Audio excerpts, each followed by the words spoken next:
Pyramid మాస్టర్లందరికీ ప్రణామాలు.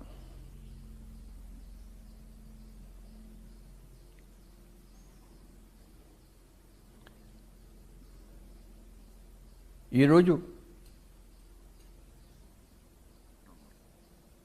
మళ్ళీ మనం కొన్ని విషయాలు తెలుసుకుందాం. తెలిసినవే మళ్ళీ మళ్ళీ తెలుసుకుంటూ ఉంటాం. ఆ తెలిసినవే తెలుసుకుంటున్న కొద్దీ కొన్ని తెలియనివి కూడా మనకు తెలుస్తూ ఉంటాయి. చదివిందే మళ్ళీ చదువుతూ ఉంటాం, అప్పుడు అంతకుముందు అర్థం కానిదే మళ్ళీ అర్థం అవుతుంటుంది. విన్నదే మళ్ళీ మళ్ళీ వింటూ ఉంటాం, అప్పుడు మళ్ళీ మనకి కొన్ని కొత్త విషయాలు స్ఫురిస్తూ ఉంటాయి. ప్రతిరోజు అంటే ప్రతిసారి 2 రోజులకు ఒకసారి మనం చక్కగా కొన్ని విషయాలు తెలుసుకుంటున్నాం.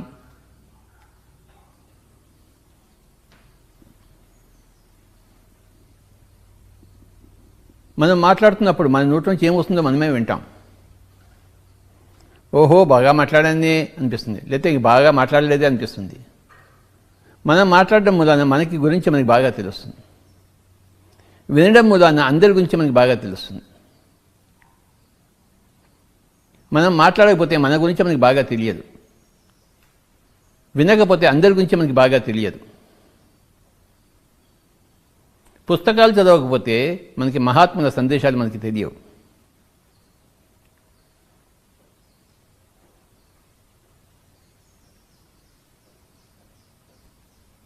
మన గురించి మనం తెలుసుకోవాలంటే మన మాటలు బలమే వినాలి బాగా.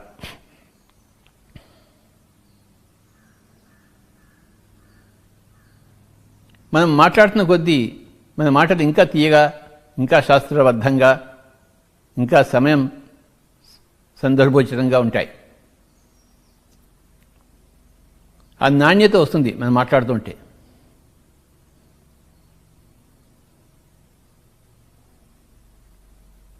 మన మాటలు మనకే ఇంకొంచెం ఇంపుగా సొంపుగా ఉంటూ ఉంటాయి.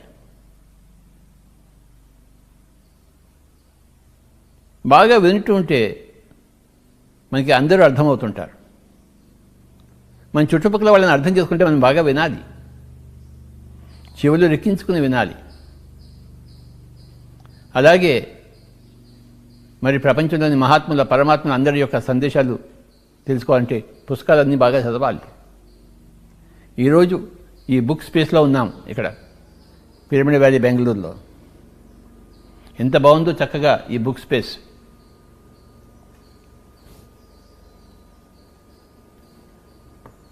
అన్ని పుస్తకాలు చదవాలి. మహాత్ములు ఎన్నో విషయాలు చెప్తారు, కూలంకషంగా చెప్తారు, రాస్తారు పుస్తకాల్లో. చెప్పడమే కాదు, రాస్తారు. రాయడం అనేది ఒక గొప్ప సైన్స్, ఆర్ట్. అందులో నిష్ణాతులైన వాళ్ళు పుస్తకాలు రాస్తారు. ఆ పుస్తకాలు చదివినప్పుడు మనకి ఎనలేని లాభాలు వస్తాయి.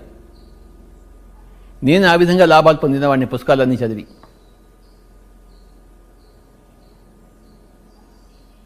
ఎప్పటికీ నేను పుస్తకాలు చదువుతూనే ఉంటాను. మహాత్ముల పరమాత్ముల విశిష్టాత్మల పుస్తకాలు చదువుతూనే ఉంటాను.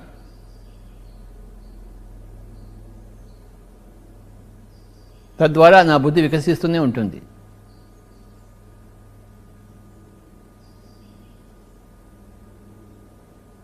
నాకు తెలిసింది, నాకు అర్థమైంది, నేను మాటల ద్వారా చెప్తూనే ఉంటాను. తద్వారా నా గురించి నాకు ఇంకా బాగా తెలుస్తూనే ఉంటుంది. ఓహో నేను ఇది అర్థం చేసుకున్నానా, ఇది ఇంకా అర్థం చేసుకోలేదా, ఇంకా సమయం పడుతుందా, బాగా చెప్పానే, బాగా చెప్పలేదే, ఇంకొంచెం బాగా చెప్పి ఉండొచ్చు కదా. ఇవన్నీ విషయాలు తెలుస్తాయి మనకి. మన మాటలు మన చెవులే వింటాయి కనుక. అందరికన్నా ఎక్కువ మన మాటలు వినేది మనమే.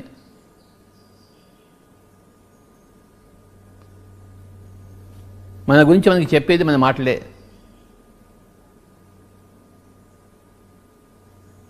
మన మాటల ద్వారా మనం ఏమిటో మనం తెలుసుకోవచ్చు. అద్దం ముందర నుంచుంటే మన ముఖం ఏమిటో మనం తెలుసుకున్నట్టు, మన నోటి నుంచి బయటకు వచ్చే మాటల ద్వారా మనం ఏమిటో మనం తెలుసుకుంటాం. ఈ ఆత్మ పదార్థం ఎక్కడ ఉందో, ఎలా ఉందో తెలుసుకుంటాం మన మాటల ద్వారా. మనం అద్దం ముందు చూసుకుంటే మన ముక్కు ఎలా ఉంది, మన కళ్ళు ఎలా ఉన్నాయి, మన చర్మం ఎలా ఉంది, మన జుట్టు ఎలా ఉంది మనం తెలుసుకుంటూ ఉంటాం. దేహం గురించి తెలుసుకుంటాము అద్దం ముందర. మన మాటల ద్వారా మన దేహి గురించి మనం తెలుసుకుంటాం.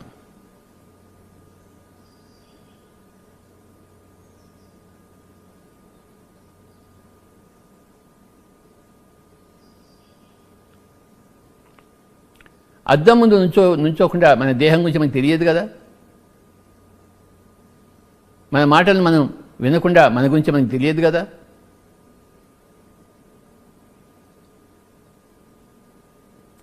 Face is the index of the mind and words are the index of the soul.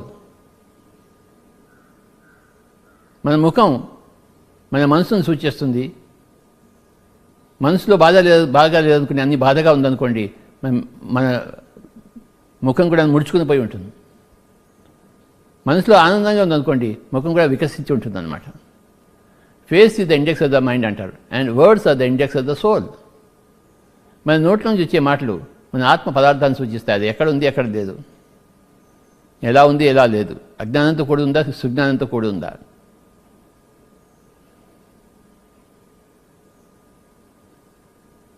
మనసు సంతోషంగానూ అథవా దుఃఖంతోనూ కూడి ఉంటుంది. అలాగే ఆత్మ అజ్ఞానంతోనూ అథవా సుజ్ఞానంతోనూ కూడి ఉంటుంది. ఇది కాకపోతే అది, అది కాకపోతే ఇది. అజ్ఞానం కాకపోతే సుజ్ఞానం, సుజ్ఞానం కాకపోతే అజ్ఞానం. అది అజ్ఞానమో సుజ్ఞానమో మనకి ఎలా తెలుస్తుందంటే మన మాటల ద్వారా మనకు తెలుస్తుంది.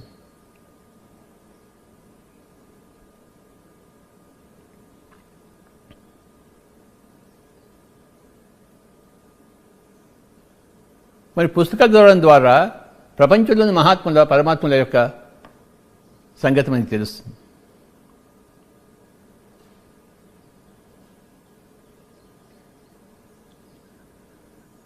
మహాత్ములంతా కూడా ఎంతో చక్కగా రాస్తున్నారు పుస్తకాలు. మరి చదవాలి కదా.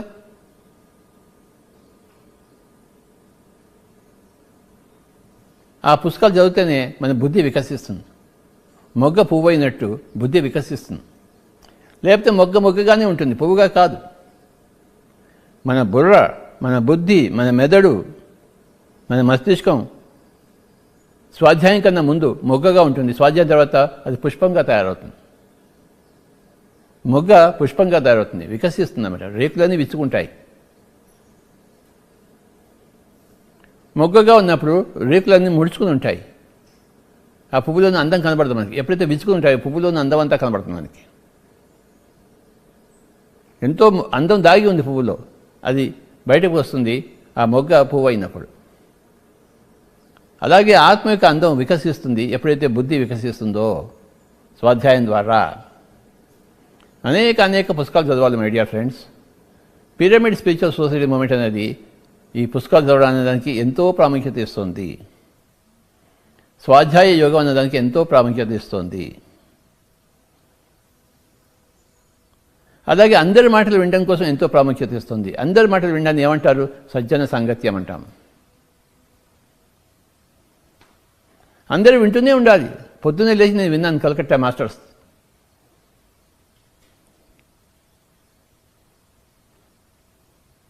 అందరి అనుభవాలు వింటాను. అప్పుడు నాకు అందరి గురించి తెలుస్తుంటుంది. వాళ్ళకి చెప్పే జవాబుల ద్వారా నా గురించి నాకు తెలుస్తుంది. నా మాటలు నేను వింటాను కనుక నాకు గురించి నాకు తెలుస్తుంది.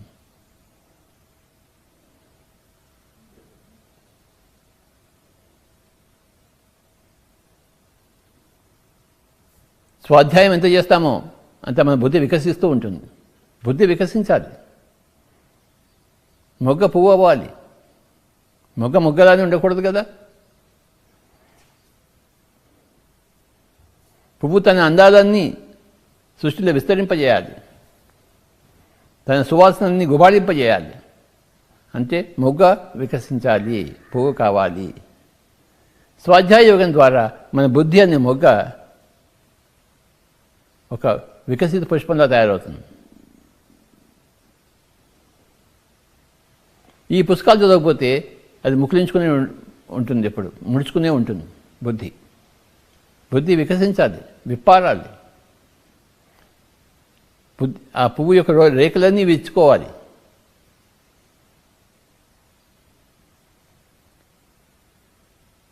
స్వాధ్యాయం చేయకముందు ప్రతి ఆత్మ కూడా మొగ్గలా ఉంటుంది. స్వాధ్యాయం చేసిన తర్వాత ప్రతి ఆత్మ కూడాను ఒక పువ్వులా తయారవుతుంది.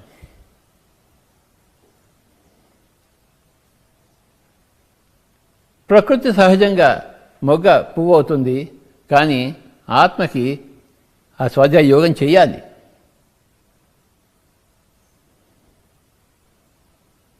బాగా మాట్లాడాలి, తన గురించి తాను తెలుసుకోవాలి, అందరిది వినాలి, జాగ్రత్తగా వినాలి.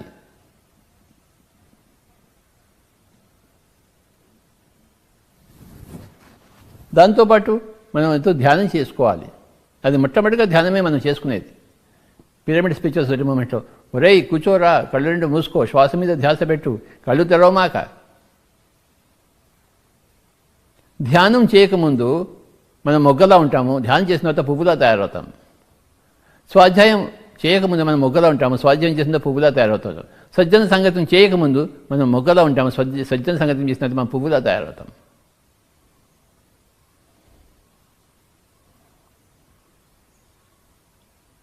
ఈ మూడు చేస్తే కానీ ఈ ఆత్మ అనే మొగ్గ ఆత్మ అనే పువ్వుగా, పరమాత్మ అనే పువ్వుగా తయారు కాదు, మహాత్మ అనే పువ్వుగా తయారు కాదు.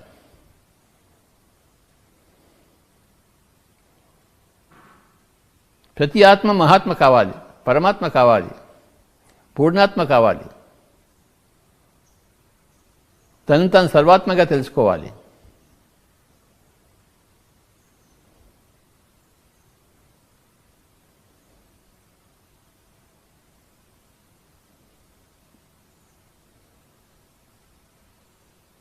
ధ్యానం చేయకముందు, స్వాధ్యాయం చేయకముందు, సజ్జన సంగతం చేయకముందు ఆత్మ మొగ్గలా ఉంటుంది. అనేక జన్మల్లో ఎంతో ధ్యాన సాధన చేస్తూ, ఎంతో స్వాధ్యాయం చేస్తూ, ఎంతో సజ్జన సంగతం చేస్తుంటే చివరికి ఆత్మ పువ్వులా తయారవుతుంది. ఇక మళ్ళీ తిరిగి రావక్కర్లేదు జన్మలోకి.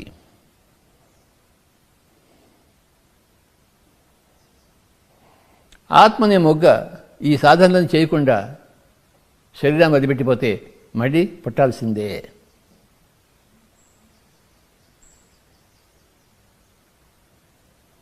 పునరపి జననం పునరపి మరణం.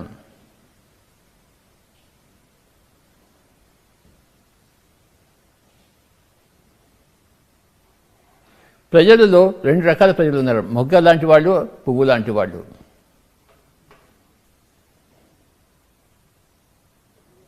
మొగ్గు లాంటి వాళ్ళు అంటే ఏంటి? ఇంకా ధ్యానం చేయని వాళ్ళు, ఇంకా స్వాధ్యాయం చేయని వాళ్ళు, ఇంకా సజ్జన సంగతిలో రాని వాళ్ళు మొగ్గలా ఉన్నారు. వాళ్ళు కూడా ధ్యానం చేస్తే, వాళ్ళు కూడా స్వాధ్యాయం చేస్తే, వాళ్ళు కూడా సజ్జన సంగతి చేస్తే భవిష్యత్తులో తప్పకుండా పువ్వులుగా తయారవుతారు.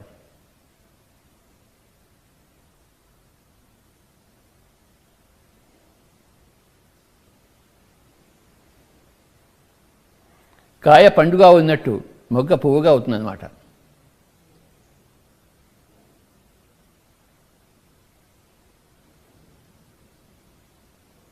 కాయ పండు అయినప్పుడు తీయగా ఉంటుంది, మొగ్గ పుష్పం అయినప్పుడు అందంగా ఉంటుంది.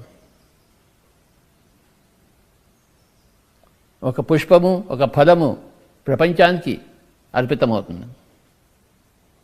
ఒక పూర్ణాత్మ ప్రపంచానికి అర్పితమవుతుంది. ఒక మహాత్మ, ఒక సర్వాత్మ, ఒక పరమాత్మ ప్రపంచానికి అంకితం అవుతుంది. అంటే పువ్వులా తయారైనది ఒక పండులా తయారైనది.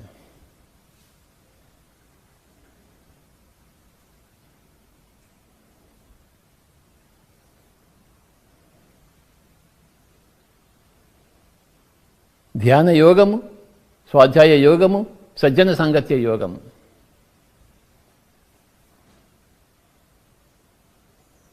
తర్వాత మాటలు చెప్పడం అని అది బోధనా యోగం.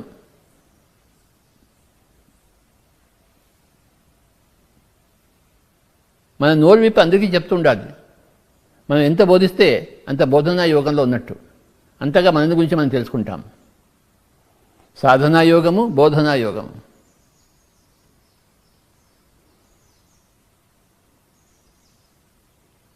యోగివి కా నాయన అంటే అనేక యోగాలు ఉన్నాయి. సాధనా యోగము, ధ్యాన సాధన యోగము, స్వాధ్యాయ సాధనా యోగము, సజ్జన సంగత్య సాధనా యోగము, బోధనా యోగము.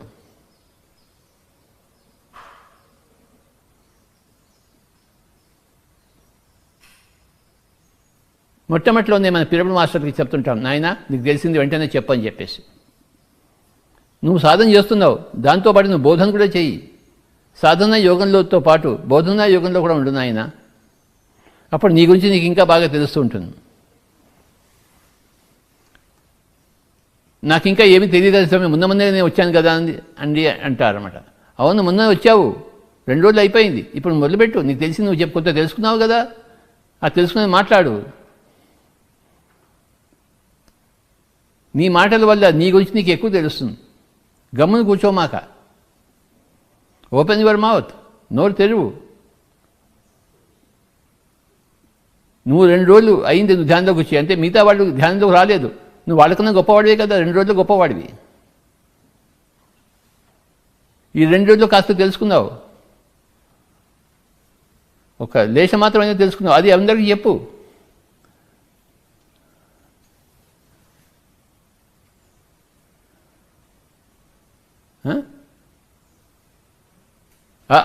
ఈ నేర్చుకున్నావు, ఈ నేర్పించు.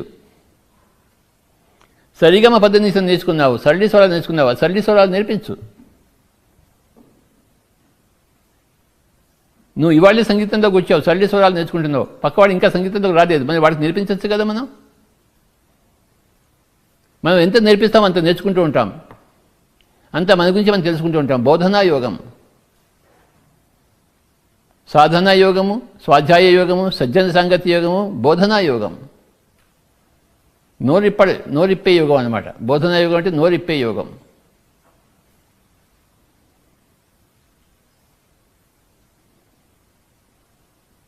నోరు ఉంది కదా, మరి నోరు ఇప్పాలి కదా. నువ్వు సాధన చేసావు కదా,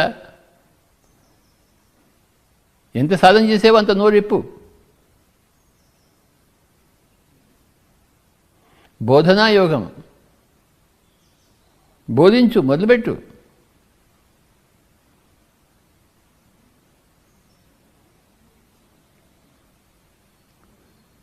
పిరమిడ్ స్పిరిచువల్ సొసైటీ మూమెంట్లో బోధనా యోగం ఎంతో ఉన్నతమైన విషయం. నోరిప్పు నాయనా, నువ్వు నీకు ఆనాపానసతి తెలుసు కదా, అందరికీ ఆనాపానసతి చెప్పు. దానివల్ల నీ తలకాయ నొప్పి పోయింది కదా, ఆ విషయం చెప్పు అందరికీ. దానివల్ల నీ కడుపు నొప్పి పోయింది కదా, ఆ విషయం చెప్పు చాలు. ఎంతోమంది కడుపు నొప్పితో బాధపడుతున్న వాళ్ళు, తలకాయ నొప్పితో బాధపడుతున్న వాళ్ళందరికీ ఈ విషయం తెలుస్తుంది కదా. కళ్ళు 2 మూసుకుని శ్వాస మీద ధ్యాస పెడితే నా తలకాయ నొప్పి పోయిందని మీకు తెలుసుకున్నారు, అది చెప్పండి మీరు. నా కడుపు నొప్పి పోయిందని తెలుసుకుని చెప్పండి మీరు. లేకపోతే నా కోపం పోయింది ధ్యాన సాధన వల్ల అని చెప్పండి మీరు. అందరికీ కోపం ఉంటుంది, అందరికీ కోపం పోవాలనే ఉంటుంది, కానీ మీ దగ్గర నుంచి సూచన దొరికితే వాళ్ళు దాన్ని పాటిస్తారు. మీరు నోరు మూసుకుని కూర్చుంటే లాభం లేదు. బోధనా యోగంలో ఉండాలి. మొట్టమొదటి రోజు నుంచే సాధన మొదలుపెట్టిన మొట్టమొదటి రోజు నుంచే మన బోధన కూడా మొదలుపెట్టాలి. అది పిరమిడ్ సిద్ధాంతము.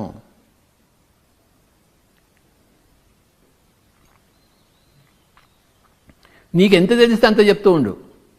అంతా తెలిసినంత చెప్తా అంటే నువ్వు ఎప్పటికీ చెప్పలేవు, నోరు ఇప్పలేవు నువ్వు. ఎందుకంటే అంతా తెలుసుకునేది ఎప్పుడూ ఉండదు. అంతా తెలుసుకున్నవాడు ఎవడు లేడు.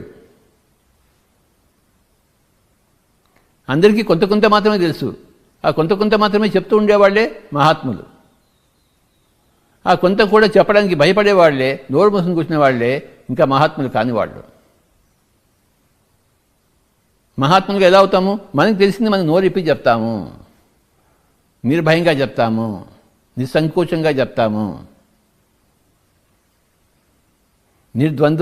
ద్వంద్వంగా చెప్తాము.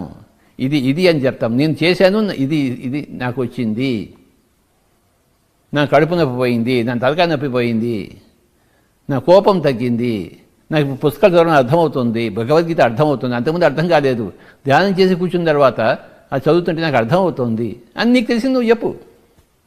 అది పక్కవాడికి ఎంతైనా ఉపయోగపడుతుంది. నాకు తెలిసింది నేను చెప్పడం మొదలుపెట్టాను 40 సంవత్సరాల కిందట.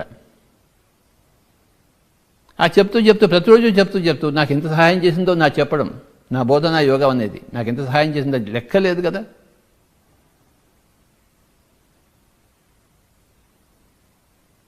పిరమిడ్ మాస్టర్లు అందరూ సాధనా యోగులు, మరి బోధనా యోగులు. సాధనా యోగంలో ఉన్నవారు, దాంతోపాటు బోధనా యోగంలో కూడా ఉంటున్నవారు. సాధన ఎప్పటికీ తీరదు, బోధన ఎప్పటికీ తీరదు.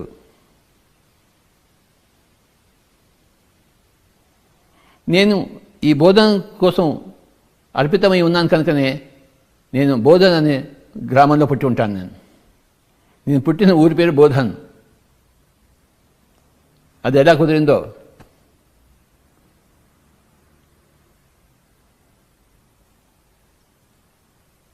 నాకు అన్నీ తెలుసు అంటే నాకేమి అన్నీ తెలియదు, కనుక కొన్ని విషయాలు తెలుసు అంటే తప్పకుండా కొన్ని విషయాలు తెలుసు. నాకు తెలిసిన కొన్ని విషయాలు తప్పకుండా చెప్తాను నేను. అయ్యా, ఓషో పుస్తకాలు చదవండి, మీ జీవితం బాగుపడుతుంది. అయ్యా, పతంజలి గురించి చదవండి, అష్టాంగ యోగం గురించి చదవండి, బుద్ధుడి గురించి చదవండి, ఆయన జీవితం తెలుసుకోండి, మీరు బాగుపడతారు. నాకు తెలుసు, ఈ విషయాలు నాకు తెలుసు. నాకు తెలిసింది నేను చెప్తాను. నేను నిస్సంకోచంగా, నిర్భయంగా, హాయిగా చెప్తాను. అలా చెప్తూనే వస్తున్నాను 40 సంవత్సరాల నుంచి. నాకు తెలిసినది, నాకు తెలిసింది పక్క వాళ్ళకి కూడా తెలియాలి కదా. నేను ఓషో పుస్తకాలు చదివాను, ఎంత బాగున్నాయో అని ఆ విషయం పక్క వాళ్ళకి కూడా తెలియాలి కదా. వాళ్ళు కూడా ఓషో పుస్తకాలు చదవాలి కదా. పిచ్చి పిచ్చి పుస్తకాలని చదువుతున్నారు, ఓషో పుస్తకాలు ఎందుకు చదవరు? పిచ్చి పిచ్చి పుస్తకాలు చదివితే పిచ్చోళ్ళు అవుతారు, ఓషో పుస్తకాలు చదివితే ఓషో అవుతారు.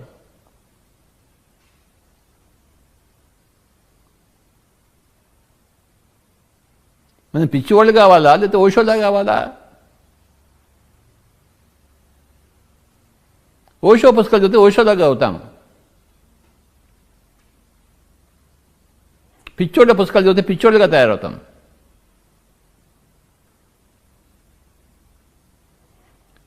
బుద్ధుడి పుస్తకాలు చదివితే మనం బుద్ధుళ్ళుగా తయారవుతాం.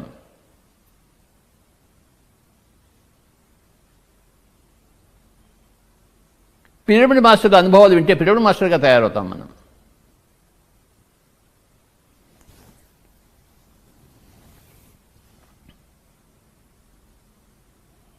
పిరమిడ్ మాస్టర్ల అనుభవాలన్నీ ఉన్నాయి మన మ్యాగజైన్స్లో, మన ఛానల్స్లో, మన వెబ్సైట్స్లో విశేషంగా ఉన్నాయి. అవన్నీ చదవాలి. అప్పుడు మనం కూడా ఒక పిరమిడ్ మాస్టర్ అవుతాం. ఓహో, ఇవాళ పొద్దున్నే ఒక అనుభవం విన్నాను నేను. గువాహటి, అస్సాం ఆవిడ చెప్తోంది, తన అనుభవాలని నాకు చెప్పింది. ఆవిడ హస్బెండ్ కొద్ది రోజుల కింద పని మొదలుపెట్టాడు, ఆఫీస్కి వెళ్ళి రావడం మొదలుపెట్టాడు. ఆ ఆఫీసర్తో ఎవరితో అయితే ఉంటున్నాడో అతనికి తర్వాత కోవిడ్ ఉందని ఇతను తెలుసుకున్నాడు. అతనితో పాటు 6 రోజులు ఉన్నాడు.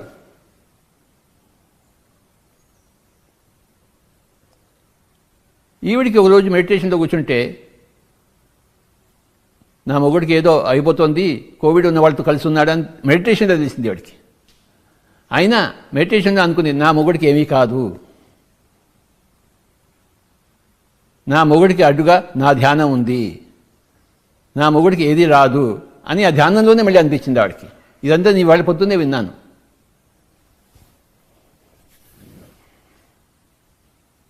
ఆ మొగుడు ఆ రోజు ఆఫీస్ నుంచి ఇంటికి వచ్చి పెళ్ళాంతో చెప్పాడనమాట, నేను ఒక సంగతి ఇవాళే విన్నాను, నేను ఎవరైతే కలుస్తున్నానో ఆ బాస్కి కోవిడ్ వారం రోజు ఉందట, నేను వారం నుంచి రోజు కలుస్తున్నాను, నాకు ఇవాళే తెలిసింది, నన్ను ఏం చేయమంటావు, హాస్పిటల్కి వెళ్ళమంటావా, నీ అడ్వైస్ ఏంటి అని అడుగుతాడు పెళ్ళాన్ని. అప్పుడు ఈవిడ చెప్తోంది, నాకు పొద్దున్నే మెడిటేషన్ తెలిసింది నీ జరిగిన సంగతి అంతా, కానీ నువ్వు ఎక్కడికి ఏ డాక్టర్ దగ్గరికి పోవు, ఏ టెస్టులు చేయించుకోవు, నువ్వు ఇంట్లోనే క్వారంటైన్లో ఉంటావు, నేను నిన్ను బాగా చూసుకుంటాను.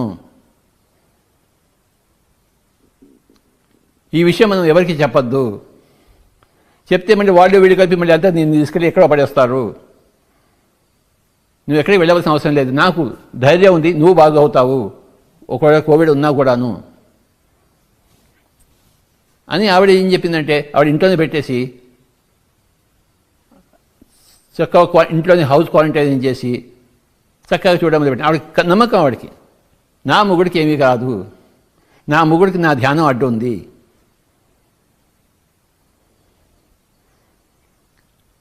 ఇంతలో ఏమైందంటే ఆ కోవిడ్ వాళ్ళందరూ కూడా వచ్చి వీళ్ళ బాస్ని కనుక్కొని, నువ్వు ఎవరెవరితో ఉన్నావు గత 10 రోజుల్లో, వాళ్ళందరి మీద ఎంక్వైరీ పెట్టారు వాళ్ళు. అంటే వాళ్ళందరినీ క్వారంటైన్లో ఉంచడం కోసం వాళ్ళందరినీ ఎంక్వైరీ చేసుకుని ఈ అబ్బాయిని మటుకు ఎంక్వైరీ చేయలేవాళ్ళు. ఇతను కూడా 6 రోజులు అతనితో కలిసి ఉన్నాడు, కానీ ఈ అబ్బాయి మీద ఎంక్వైరీ రాలేదు. ఒకవేళ ఎంక్వైరీ వచ్చుంటే ఈ అబ్బాయిని వాళ్ళు తీసుకెళ్లేవాడు, బయటికి క్వారంటైన్కి తీసుకెళ్ళి ఉండేవాడు.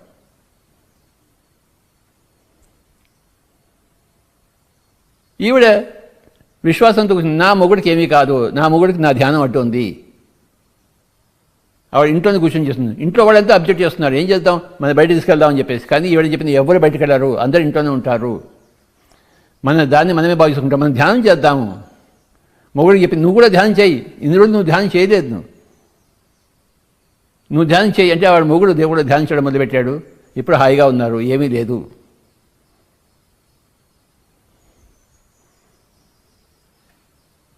నేను ఇవాళ పొద్దున్నే ఈ కథ అంతా విన్నాను, అస్సాం నుంచి ఆవిడ చెప్పింది నాకు.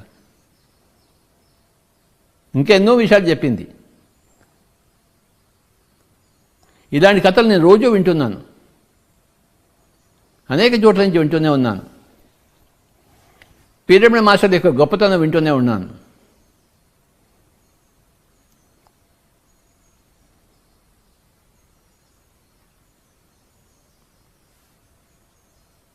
ధ్యానం ద్వారా మనలో ఉన్న ఆత్మశక్తి ప్రబలి నాకు ఏమీ కాదు అన్న నిశ్చయానికి మనం వస్తాం. నాకు ఏమీ కాదు, నా వాళ్ళకేమీ కాదు. ఇలాగే ఇంకో ఆవిడ కలకత్తాలో నిన్న విన్నాను. ఆవిడ పెద్ద జాయింట్ ఫ్యామిలీ, ఇంట్లో అందరికీ చేయాలి. 10 మందికి కోవిడ్ వచ్చింది, వాళ్ళందరికీ ఆవిడ సపరేట్ చేస్తోంది. వాళ్ళ శరీరం కడుగుతోంది, వాళ్ళ పడుకోబెడుతోంది, వాళ్ళని బాత్రూమ్కి తీసుకెళ్తోంది, వంట చేస్తుంది. అందరికీ కోవిడ్ ఉంది, కానీ ఈవిడ మనకి కోవిడ్ రాలేదు. ఎందుకంటే ఈవిడ మాస్టర్, పిరమిడ్ మాస్టర్.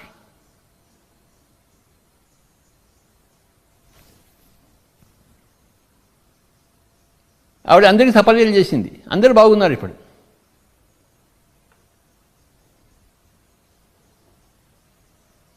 రోజు ఇలాంటి విషయాలు నేను వింటున్నాను.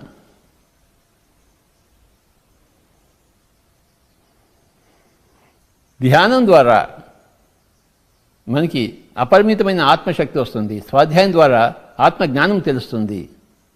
సజ్జన సంగత్యం ద్వారా అందరూ ఏం చేస్తున్నారో మనకు తెలుస్తుంది. నేను రోజు పొద్దున్న వింటున్నా కనుక వాళ్ళు ఏం చేస్తున్నారో నాకు తెలిసింది, అందుకే మీకు చెప్పగలుగుతుంది. నేను ఎలా చెప్తాను? అస్సాంలో జరిగేది, కలకట్టాలో జరిగేది నేను ఎలా చెప్తాను? నేను విన్నాను పొద్దున్నే. అందరూ ఏం చేస్తున్నారో తెలుస్తుంది మనకి సజ్జన సంగత్యం వలన. మహాత్ములు ఏం చెప్పారో తెలుస్తుంది స్వాధ్యాయం వలన. మన దగ్గర ఎంత ఆత్మవిశ్వాసం ఉందో ఎంత లేదో మనకి తెలుస్తుంది మన ధ్యానం వల్ల.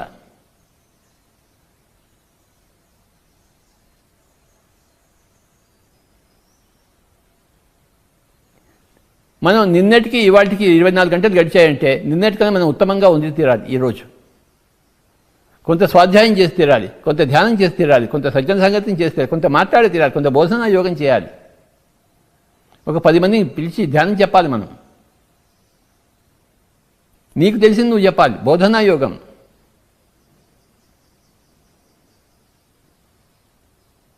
నువ్వు బోధించి తీరాల్సిందే. నీకే తెలిస్తే అది.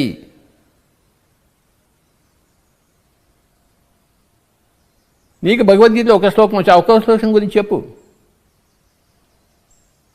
సర్వధర్మాన్ పరిత్యజ్య మాం ఏకం శరణం వ్రజ అహం త్వా సర్వపాపేభ్యో మోక్షయిష్యామి మా శుచ అని ఒక శ్లోకం ఉంది.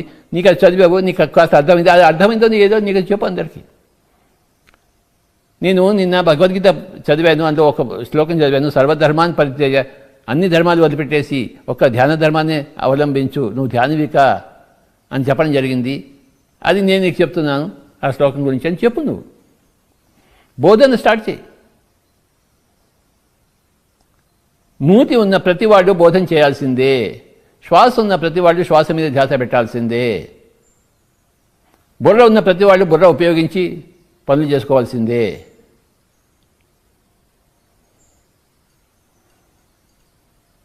నోరు లేకపోతే మాట్లాడలేము, కానీ నోరు ఉంది కదా. నోరు ఉన్నప్పుడు నోరు విప్పి ఎందుకు మాట్లాడడం? తెలిసింది ఎందుకు మాట్లాడడం? గమ్ముని ఎందుకు కూర్చుంటాం? తెలిసినా తెలియనట్టు ఎందుకు కూర్చుంటాం? నోరు విప్పి చెప్పాలి, కళ్ళు విప్పి చూడాలి, నోరు విప్పి మాట్లాడాలి. చెవులు ఉన్నాయి, చక్కగా విందాం, అందరిది విందాం.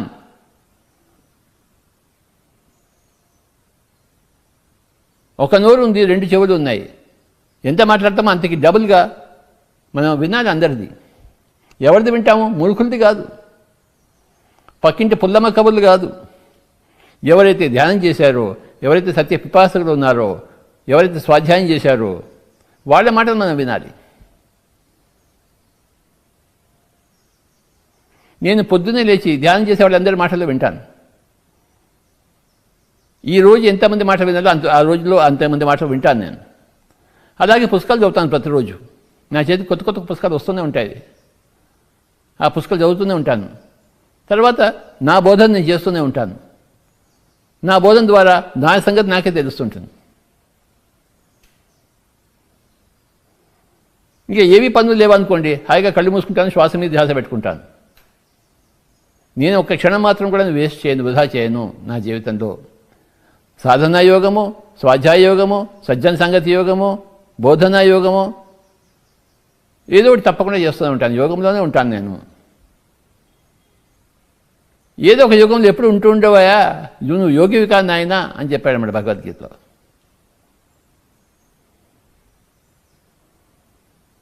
సాధనా యోగము, స్వాధ్యాయ యోగము, సజ్జన సంగతి యోగము, బోధనా యోగం.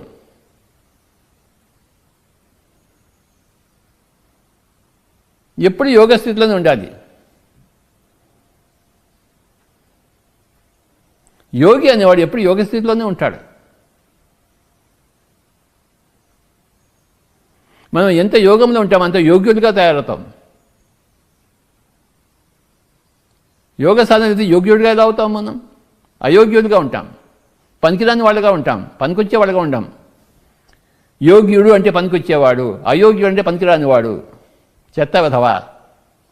వాడు యోగ సాధన లేదు, ఏమీ లేదు, సాధనే లేదు, ధ్యాన సాధన లేదు, స్వాధ్యాయ సాధన లేదు, వాడు చెత్త వెధవా, వాడు పనికిరానివాడు, అయోగ్యుడు. అలా కాదబ్బా, ఈ అబ్బాయి యోగ్యుడబ్బా, పనికొచ్చేవాడు. ఎలా యోగ్యుడయ్యాడు? యోగ సాధన చేసి యోగ్యుడవుతాడు.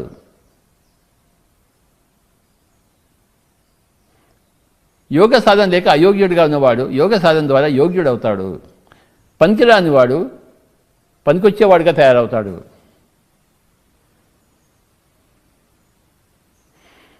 సాధన చేయకముందు, యోగి కాకముందు అందరూ అయోగ్యులే, పనికిరాని వాళ్ళే, చెత్త మాట్లాడేవాళ్ళే, చెత్త ఆలోచించేవాళ్ళే, చెత్త చేసేవాళ్లే.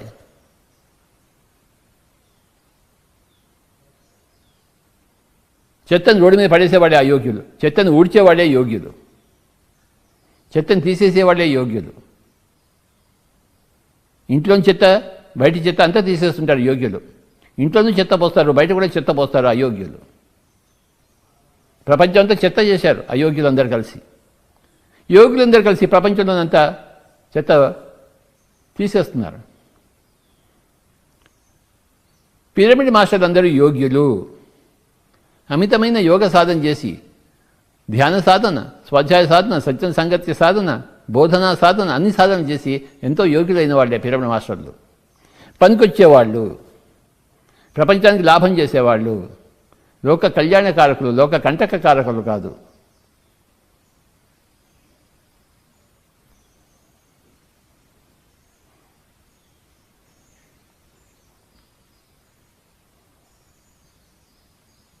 యోగ సాధన పట్ల శ్రద్ధ. శ్రీ షిరిడి సాయి గారు 2 పదాలు చెప్పారు, మనకి 2 విషయాలు చెప్పారు. శ్రద్ధ, సబూరి. యోగ సాధకులుగా కావడం కోసం, యోగులుగా కావడం కోసం శ్రద్ధ వహించాలి. ఇక అయోగ్యులతో జీవిస్తున్నప్పుడు మనం అయోగ్యులతో జీవించాలి కదా. పక్క వాళ్ళందరితో జీవిస్తాం. మనమేం హిమాలయాలు పోలేదు, గుహల్లో దాచుకోలేదు, మన సమాజంలో ఉన్నాం. అంటే అయోగ్యుల మధ్యలో యోగ్యులుగా ఉన్నాం, ఎడారిలో ఒయాసిస్లా ఉన్నాము. అయోగ్యులతో ఉన్నప్పుడు ఎలా జీవించాలి అంటే సహనంతో జీవించాలి, సబూరి. యోగ్యులతో జీవించినప్పుడు శ్రద్ధగా వాళ్ళ దగ్గర నేర్చుకోవాలి. ఇతర యోగ్యుల దగ్గర శ్రద్ధ వహించాలి, అయోగ్యుల దగ్గర సబూరి సహనం వహించాలి అని చెప్పాడు శ్రీ షిరిడి సాయి. మనం సమాజంలో ఉన్నవారం. సమాజంలో 2 రకాల మనుషులు ఉన్నారు, యోగ్యులు, అయోగ్యులు. 99% అయోగ్యులు ఉన్నారు, 1% యోగ్యులు ఉన్నారు. ఒక యోగ్యుడు మనకి దొరికినప్పుడు ఆ శ్రద్ధగా వహించి నేర్చుకోవాలి. ఇంకా అక్కడ అయోగ్యులతో ఉన్నప్పుడు మనం సహనం పాటించాలి, నిమ్మకి నీరెత్తినట్టు ఉండాలి, వాటితో సంబంధం ఉండి లేదుగా ఉండాలి. కానీ యోగ్యులుగా వచ్చినప్పుడు శ్రద్ధతో వాళ్ళ దగ్గర చేరి నేర్చుకోవాలి, సజ్జన సంగత్యం చేయాలి. యోగ్యుల దగ్గర సజ్జన సంగత్యము, అయోగ్యుల దగ్గర ఉపేక్ష, అంటకుండా, చూసి చూడకుండా.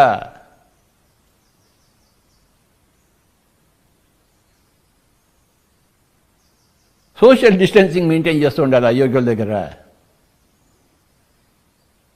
యోగ్యుల దగ్గర నో సోషల్ డిస్టెన్సింగ్. వాళ్ళని పోయి కలుసుకొని నేర్చుకోవాలి, వాళ్ళ దగ్గర ఉన్నవంతా నేర్చుకోవాలి, శ్రద్ధ వహించాలి. యోగ్యుల దగ్గర శ్రద్ధ, అయోగ్యుల దగ్గర సబూరి సహనము.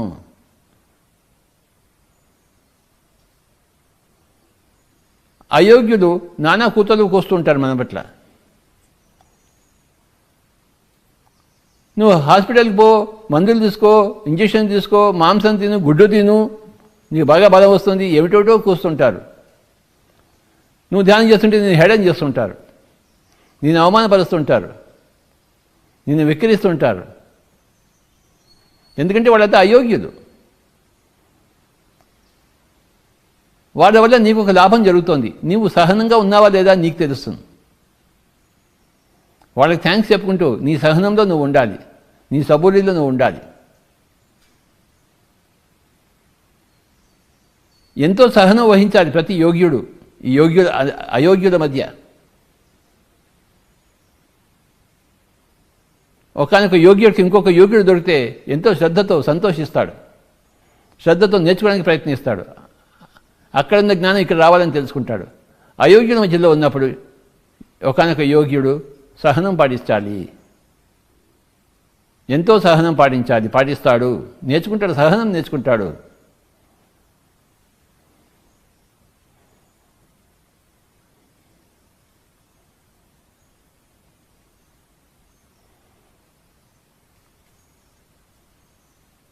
ఒకసారి వివేకానందుడు అమెరికా వెళ్తున్నాడు షిప్లో. వివేకానందుడు బాగా గట్టిగా బలంగా ఉంటాడు, కాషాయ వస్త్రం వేసుకుని వెళ్తున్నాడు. ఆ పక్కన స్టీమర్లో ఉన్నవాడు ఒకడు ఈ కాషాయ వస్త్రం వేసుకున్న వివేకానంద చూసి ఇంగ్లీష్లో,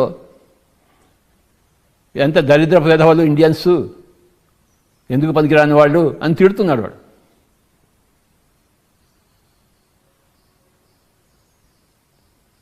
అతను ఏమనుకున్నాడు, ఈ వివేకానందుడు ఇంగ్లీష్ రాదేమో అనుకున్నాడు.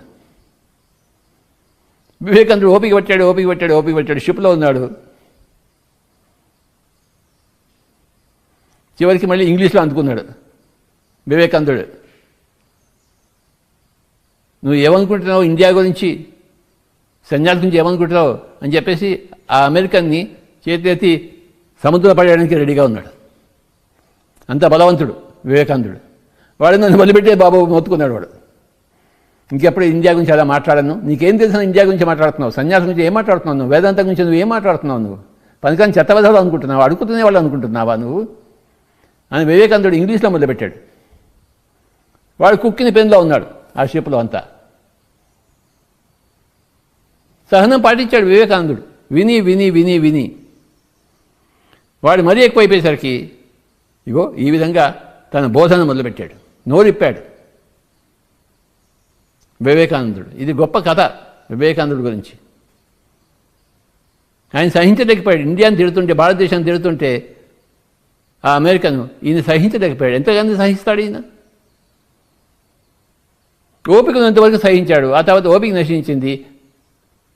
వాడిని ఫిజికల్గా లేపి ఇగో నీ సముద్రం పడేస్తాను జాగ్రత్తగా అన్నాడు. వివేకానందుడు అద్భుతమైన ఇంగ్లీష్లో మాట్లాడతాడు.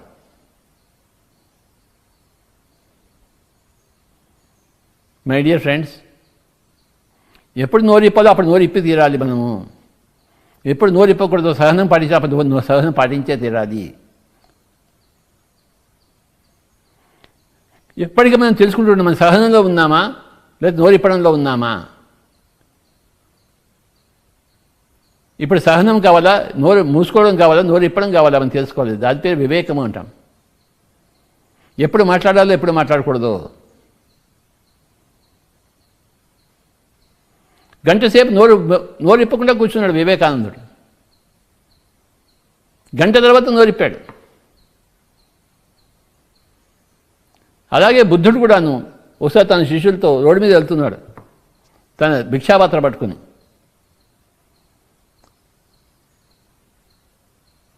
ఒక అతను వచ్చాడు, నువ్వు ఇంత హట్టాకట్టాగా ఉన్నావు, నీకెందుకురా భిక్షాపాత్ర, పోయి ఏదైనా పని చేసుకో అన్నాడు. వాడికి బుద్ధుడు ఎవడో తెలియదు. వాడు అరగంట సేపు తిట్టాడు వాడు బుద్ధుడిని. బుద్ధుడి పక్కన శిష్యులంతా కోపం వస్తుంది, నువ్వు ఎవరితో మాట్లాడదు నీకు తెలుసా అని చెప్పేసి. కానీ వాడి బుద్ధుడి ముందే ఏమీ మాట్లాడలేక గమని కూర్చున్నాడు. వాడు కడుపులో మంట రేగుతోంది. వీడేమో అర్ధగంట సేపు తిడుతూనే ఉన్నాడు. తిట్టకుండా తిడుతున్నాడు బుద్ధుడిని. అర్ధగంట అయిపోయింది. ఆయన ఓపికతో కూర్చున్నాడు. ఆయన బుద్ధుడు చిరునవ్వుతో ఉన్నాడు.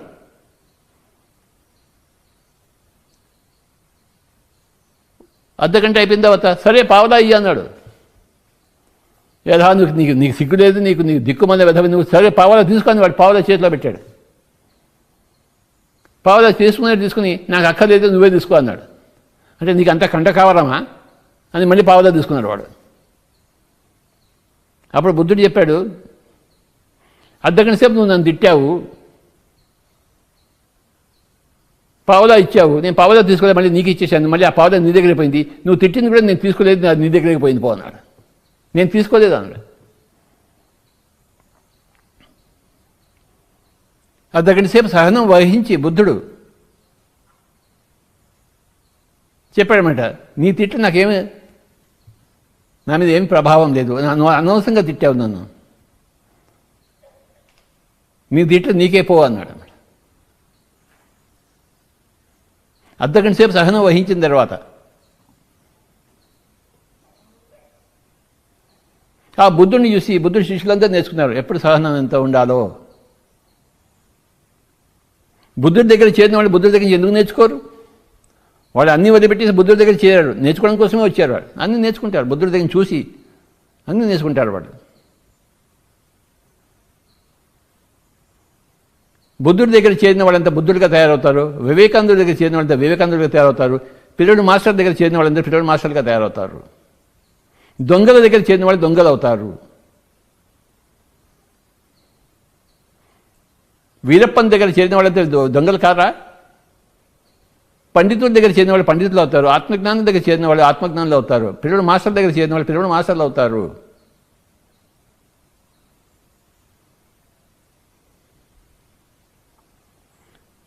వాళ్ళు కోవిడ్కి భయపడరు, అందరికీ సేవ చేస్తారు, కోవిడ్ పేషెంట్స్కి సేవ చేస్తుంటారు, కానీ వీళ్ళకి కోవిడ్కి భయపడరు. ఇవాళ నిన్న 2 కేసులు నేనే విన్నాను, అస్సాం నుంచి కలకట్టా నుంచి. ధ్యాన వీరశూరులు, ఆత్మజ్ఞాన వీరశూరులు కోవిడ్ పేషెంట్స్కి సపర్యలు చేస్తూ కోవిడ్కి భయపడని వారు. భయం అనేది వాళ్ళు లేనే లేదు. వాళ్ళ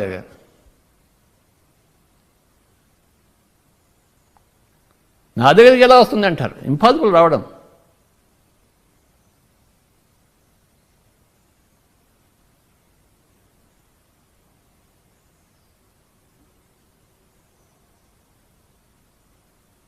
సూర్యుడు తూర్పునే ఉదయిస్తాడు, పశ్చిమాన్ని ఉదయించాడు కదా. అలాగే భయం ఉన్న వాళ్ళ దగ్గరికి కోవిడ్ వస్తుంది, భయం లేని వాళ్ళ దగ్గర కోవిడ్ ఎలా వస్తుంది?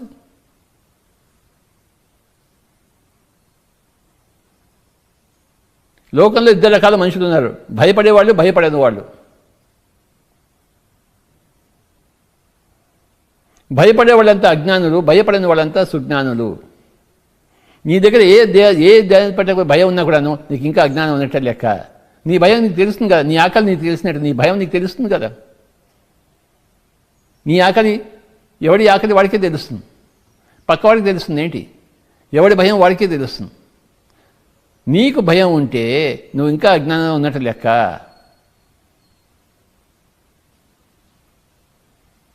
మనం ఏదైనా టెంపుల్కి పోయినప్పుడు అక్కడ దేవీ దేవత విగ్రహాలు ఉంటాయి. ఆ విగ్రహాలకు అవి ఈ విధంగా ఉంటాయన్నమాట, ఇలా ఉంటాయి. ఈ ముద్ర పేరు అభయ ముద్ర, ఈ ముద్ర పేరు వరదా ముద్ర. నువ్వు అభయంలో ఉండు, భయం లేకుండా ఉండు, అప్పుడు నీకు కావాల్సిన వరాలన్నీ నీకు వస్తాయని చెప్తుంది. ఆ దేవీ దేవతా ముద్రలన్నీ ఇలా ఉంటాయి. ఈ రెండు ముద్రల గురించి మనం తెలుసుకోవాలి. అభయ ముద్ర, వరదా ముద్ర. ఇలా అంటే ఇది నేను నిన్ను రక్షిస్తానని కాదు, నువ్వు అభయంలో ఉండని చెప్తుంది అది. మనం ఈ ముద్రని తప్పుగా అర్థం చేసుకుంటున్నాం. వాడు ఉండడం వల్ల నా భయం పోతుంది అనుకుంటాం. కాదు, వాడు ఏం బోధిస్తుందంటే నువ్వు అభయంలో ఉండు, నువ్వు అభయంలో ఉంటే ఇది నీ వచ్చేవన్నీ వస్తాయి. వరదా ముద్ర. మొత్తం ఆధ్యాత్మికతంతా ఈ రెండు ముద్రలో కూడి ఉంది, అభయ ముద్ర, వరదా ముద్ర. అందుకే ప్రతి టెంపుల్లో ప్రతి దేవతామూర్తి ఇలాగే కనబడుతుంటుంది మనకి. ఈ సందేశాన్ని ఇస్తూ భయం లేకుండా ఉందాము. నాకు కోవిడ్ వస్తుందేమో అనుకుంటే తప్పకుండా వచ్చి తిడుతుంది. నాకు రాదు కదా అనుకుంటే రాదు. యద్భావం తద్భవతి. ముక్తాభిమాని ముక్తో హి బద్ధో బద్ధాభిమాన్యపి కిం వదంతేహ సత్యేహం యా మతి సా గతిర్భవేత్. నీ మతి ఎలా ఉంటుందో నీ గతి ఎలా ఉంటుంది. నీ మతి నాకు కోవిడ్ వస్తుందేమో అనుకున్నావు అనుకో, నీకు వచ్చి తీరుతుంది అది. నీ మతిలో నాకెందుకు వస్తుంది, నా రాదు అని అనుకున్నావు అనుకో, నీ దగ్గర ఎందుకు వస్తుంది, రాదు. నీ మతి ఎలా ఉందో నీ గతి ఎలా ఉంటుంది. నీ మతి భయంగా కూడుందా, నిర్భయంగా ఉందా? భయసహితమైన మతి భయరహితమైన మతిగా ఎలా జరుగుతుంది?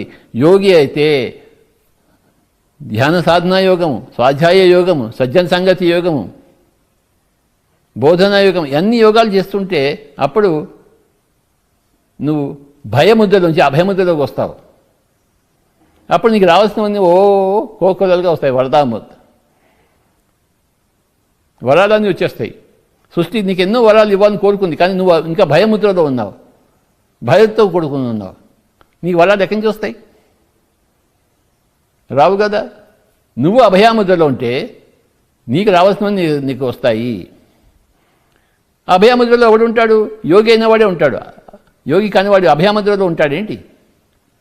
వాడు ఎంతో ధ్యాన సాధన చేయాలి, స్వాధ్యాయ సాధన చేయాలి, సజ్జన సంగతి చేయాలి, బోధన సాధన చేయాలి. అప్పుడు భయరహితుడు అవుతాడు.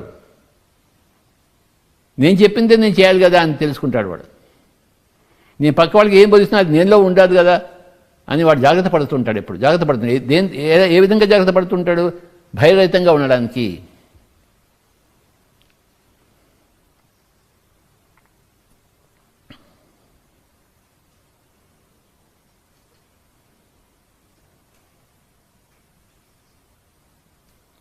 హిందీ సినిమాలో ఒక డైలాగ్ ఉంది, జో డర్ గయా సో మర్ గయా అని చెప్పేసి. ఎవడైతే భయపడ్డాడో వాడు చచ్చిపోయినట్టే లెక్క. నీ చావు ఎవరి వల్ల వచ్చింది? నీ భయం వల్లనే వచ్చింది. భయం లేని వాడు ఎందుకు చేస్తాడు? చావడు. నీ భయమే నేను చంపుతోంది.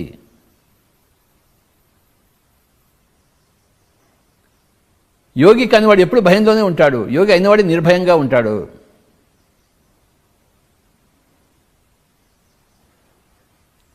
ఒకసారి ఏమైందంటే, ఒక బ్రిటిష్ వాడు 150 సంవత్సరాల కింద జరిగింది ఇది, ఉత్తరప్రదేశ్లో జరిగింది ఇది. ఒక బ్రిటిష్ జనరల్, మిలిటరీ వాడు ఇండియన్స్ చూసి హేళన చేస్తున్నాడు, యోగం అంట అని చెప్పేసి. అప్పుడు వాడి దగ్గర ఒకడు ఏం చెప్పాడు, స్వామి ఇక్కడే ఒకడు యోగి ఉన్నాడు అన్నాడు. యోగి వాడిని పట్టుకురండి నా దగ్గరికి అన్నాడు. ఒకరిని పట్టుకొచ్చారు. ఏం రాధవా నువ్వు యోగివా అన్నాడు ఆ బ్రిటిష్ జనరల్. అవును స్వామి నేను యోగిని అన్నాడు జనరల్ చేతిలో నమస్కారం పెట్టేసి. అప్పుడు బ్రిటిష్ ఆఫీసర్ ఏం చేశాడంటే, వాడు కత్తి తీసుకున్నాడు, వాడు ఎడమ భుజాన్ని కోసేశాడు. వెంటనే కోసేశాడు. ఆ భుజం కింద పడిపోయింది. వీడు ఏం చేశాడంటే ఈ కుడి భుజంతో ఆ భుజాన్ని తీసుకుని అంటించుకుని మళ్ళీ నమస్కారం చేసి నేను యోగిని స్వామి అని వెళ్ళిపోయాడు. ఇది జరిగిన కథ ఇది. అలాగే రాఘవేంద్ర స్వామి నిజాం ప్రభు పిలిచాడు హైదరాబాద్కి. అవమానపరుద్దామని చెప్పేసి. ఇది జరిగింది కథ రాఘవేంద్ర స్వామికి. ఆయన వచ్చాడు, నవాబ్ దర్బారంతా ఉంది నిజాం హైదరాబాద్లో. మాంసం ముక్కలన్నీ పెట్టి దానిపైన మొక్కమల్ పెట్టేసి దుప్పటి కప్పేసి ఆయనకి ఇచ్చాడన్నమాట రాఘవేంద్ర స్వామికి. నైజాం, హైదరాబాద్ నైజాం రాఘవేంద్ర స్వామికి ఇచ్చాడు. ఆయన నవ్వుతూ ఆ బట్ట తీశాడు, అన్ని పూలు పళ్ళు ఉన్నాయి అక్కడ. రాఘవేంద్ర స్వామిని ఎవడన్నా హేళన చేయగలడా, అవమానపరచగలడా? సంభవం. ఎందుకంటే ఆయన గొప్ప యోగి ఆయన. అది చూసి నైజాం ప్రభు భయపడి ఆయనకి ఎన్నో మాన్యాలు ఇచ్చాడు.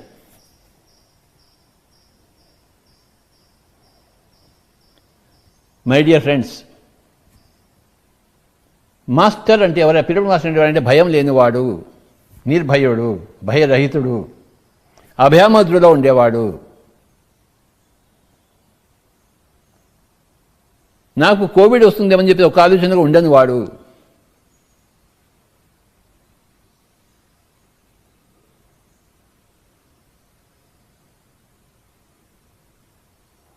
మనమంతా భయరహితంగా ఉందాం, దాన్ని అభ్యాసం చేద్దాం. ఎలా అభ్యాసం చేస్తాము? ధ్యాన సాధన వల్ల, స్వాధ్యాయ సాధన వల్ల, సత్యం సంగత్య సాధన వల్ల, బోధనా సాధన వల్ల, అనేక రకాల సాధనలు చేపట్టి మనం యోగ్యులుగా తయారవుతాము.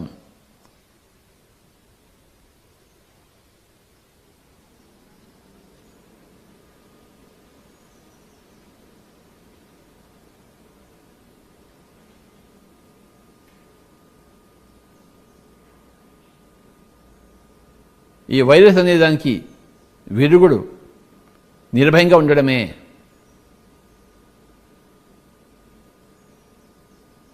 యోగి కావడమే.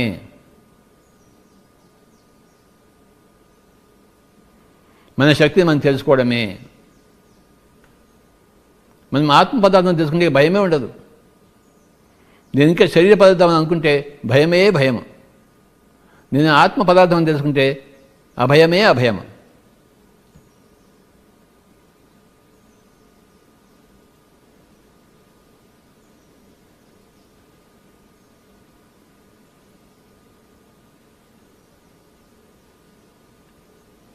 యోగులు తమ చావును తామే నిర్ణయించుకుని వెళ్తారు.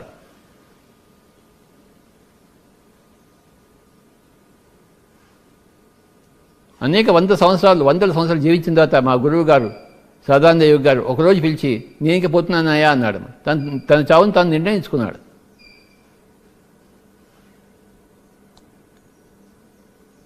ఏ క్యాన్సర్ వల్ల, కోవిడ్ వల్ల చావలేదు. తన నిర్ణయం, నేను ఇంక వెళ్ళిపోతున్నాను, నా పని అయిపోయింది ఇక్కడ.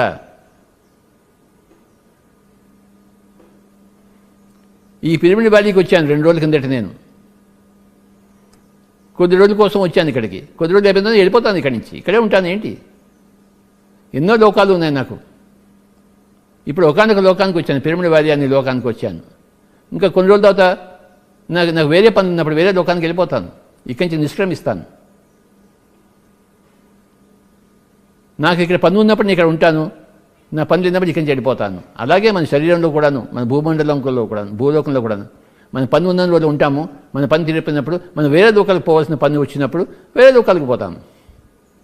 పని మనకి ఎప్పుడు ఉంటుంది. ఏ లోకం పోయినా మనకి పని ఉంటుంది.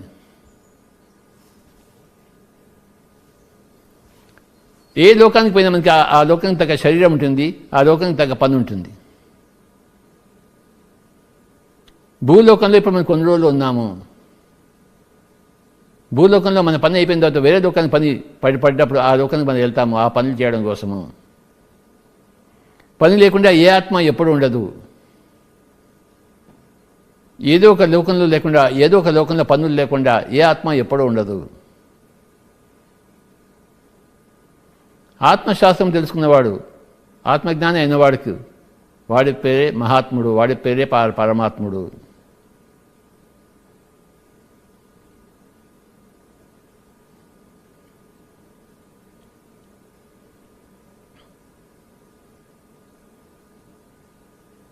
ఈరోజు ముఖ్యంగా ఈ 2 ముద్రలు మనం తెలుసుకున్నవాళ్ళం. అభయాముద్ర, వరదాముద్ర.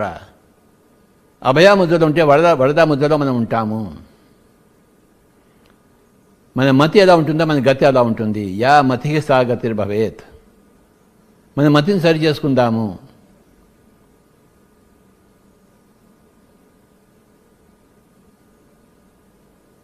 అజ్ఞానులుగా ఉన్న వాళ్ళం సుజ్ఞానులుగా తయారవుతాము. అందుకోసమే పిరమిడ్ స్పిరిచువల్ సొసైటీ మూవ్మెంట్ పుట్టింది. మనం ఒక్కడే కాదు పుట్టింది, ఎన్నో రకాల వాళ్ళు పుట్టారు. అనేక ఆధ్యాత్మిక సంస్థలు అందరినీ నిర్భయులుగా చేయడం కోసము, యోగ్యులుగా చేయడం కోసము. అందులో మన పిరమిడ్ స్పిరిచువల్ సొసైటీ మూవ్మెంట్ కూడా ఒకనొక మూమెంటు, ఒకనొక అద్భుతమైన మూమెంటు.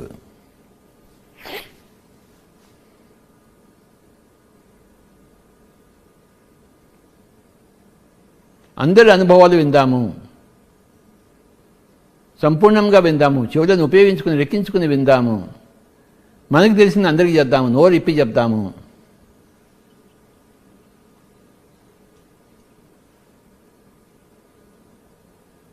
మనకి ఎంత తెలుసో అంత చెప్తూనే ఉందాము. మన వల్ల పక్కవాడికి కొంత లాభం జరిగినా మనకు కూడా ఆ లాభం జరిగినట్టే కదా. మనమంతా ఒక్కటే కదా. పక్కవాడికి నష్టం జరిగితే మనకు కూడా నష్టం జరిగినట్టే కదా. మనం మాట్లాడుకున్నట్టు వాడికి నష్టం జరిగితే మనకు కూడా మన నష్టం జరిగినట్టే. మనం మాట్లాడడం వల్ల వాడికి లాభం జరిగితే మనకు కూడా లాభం జరిగినట్టే లెక్క.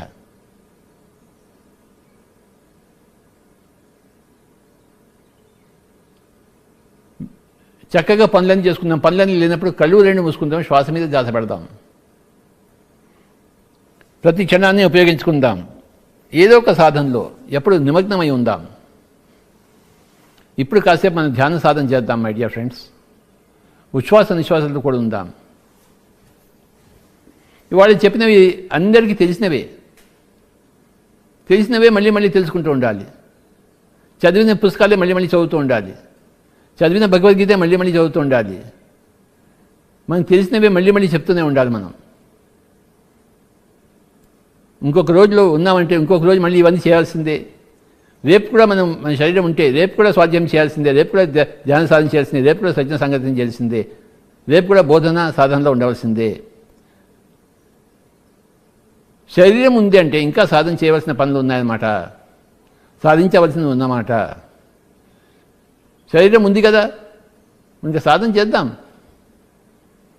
ఇప్పుడు మనం కాస్త ధ్యాన సాధన చేద్దాం. ఇంతవరకు బోధనా సాధనలో ఉన్నాను నేను, మీరు సజ్జన సంగత్య సాధనలో ఉన్నారు, నేను బోధన సాధనలో ఉన్నాను. ఇప్పుడు ఇద్దరం కలిసి ధ్యాన సాధనలో ముందుకుదాం. శ్వాస మీద ధ్యాస ఉంచుదాం. మీరు నేను అందరం. నేను ఫ్లూట్ వాయిస్తాను, మీరు కళ్ళు రెండు మూసుకుని శ్వాస మీద ధ్యాస ఉంచండి. నా ధర్మము ధ్యానం చేయించవలసిన ధర్మం ఈ జన్మకు. నేను చేయించే తిడతాను ఆఖరి శ్వాస వరకు. అందరికీ ధ్యానం చేస్తూనే ఉంటాను నేను. అది నా ధర్మం, అది నా కర్తవ్యం. నేను చేయించకపోతే ఇంకెవరు చేయిస్తారు? అందరూ హాయిగా కూర్చుందాం, శ్వాస మీద ధ్యాస ఉంచుదాం మై డియర్ ఫ్రెండ్స్. ససేమిరా కళ్ళు తెరవరాదు. ఉచ్ఛ్వాస నిశ్వాసాలతో కూడి ఉందాం.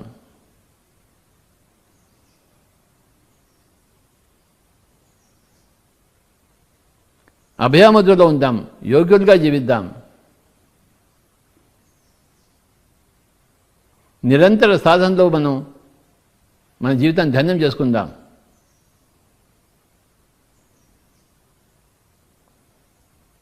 మనం విమలులం అవుదాం, మదరహితులం అవుదాం, భయరహితులము మదరహితులం అవుదాం. ఎవరూ కళ్ళు తెరవరాదు. ఎవరింట్లో వాళ్ళు కూర్చుని చక్కగా ధ్యాన సాధన చేయాలి.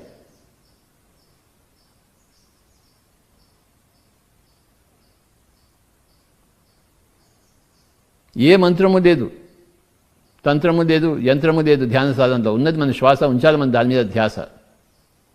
Be with your breath, be with your normal, natural, easy, soft, simple, tender, peaceful, tranquil breath my dear friends.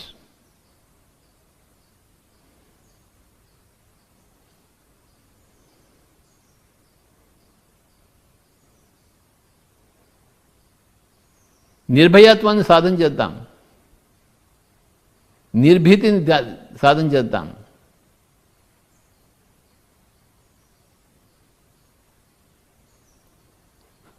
మనం భయంలో ఉంటే మనకి ఆపద వచ్చినట్టే లెక్క. మనం భయంలో లేకపోతే ఆపద మన దగ్గర నుంచి వచ్చిపోతుంది, వెళ్ళిపోతుంది, దూరంగా పరిగెత్తిపోతుంది. ఆపద అనేది భయంలో ఉండే వాళ్ళ దగ్గరికి వచ్చి దరి చేరుతుంది. నిర్భయత దగ్గరికి ఆపదలు రావు, దూరంగా పారిపోతాయి, వేరే చోటుని చూసుకుంటాయి.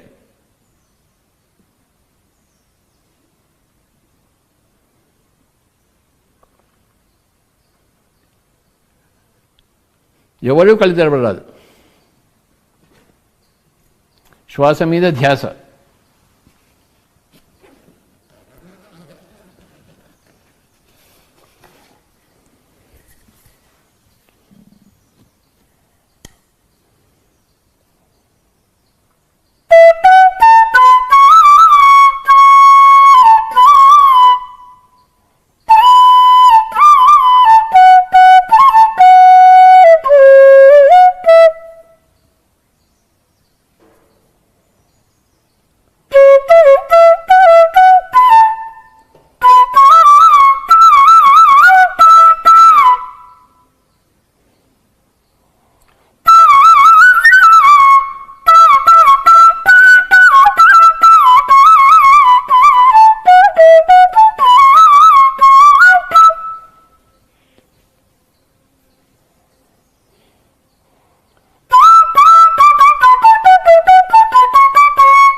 మనమందరం యోగ సాధన చేద్దాం, యోగులుగా తయారవుతాం, నిర్భయులుగా తయారవుతాం. My dear friends, no fear watts ever.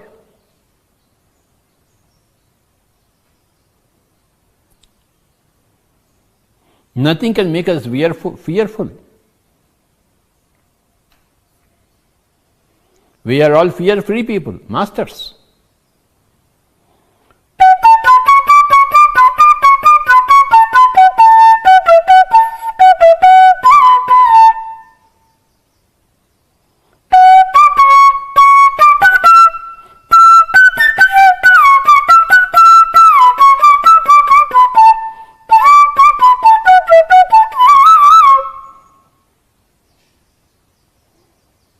అభయముద్ర, వరదాముద్ర, రెండు ముద్రలు గుర్తుంచుకుందాం.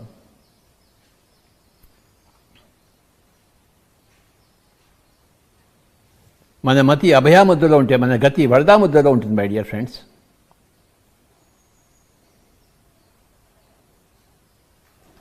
వరాలు వరదలా మన దగ్గరికి వస్తాయి. అది దాని పేరే వరదాముద్ర.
ఈరోజు కాన్సెప్ట్ పేరు అభయాముద్ర, వరదాముద్ర.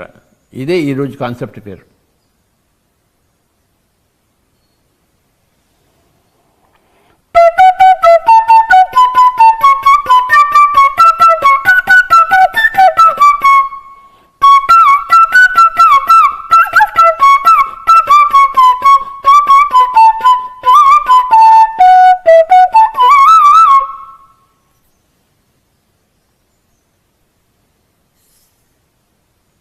ఈ రెండు ముద్రలే నిజంగా తెలుసుకోవాల్సిన ముద్రలు.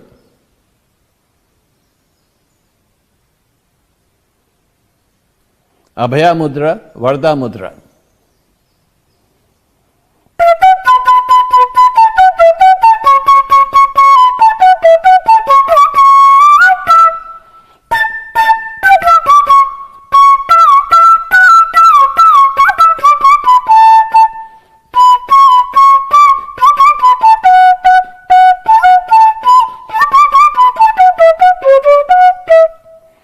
ఆఖరి ఒక నిమిషం.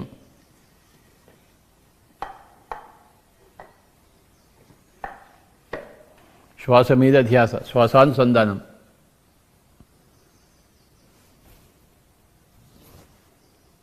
Thirty seconds. గుర్తుంచుకుందాం రెండు ముద్రలు, అభయాముద్ర, వరదాముద్ర.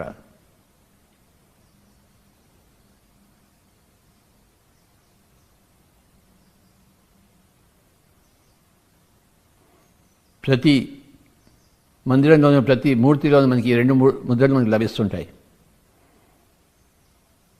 అభయాముద్ర, వరదాముద్ర.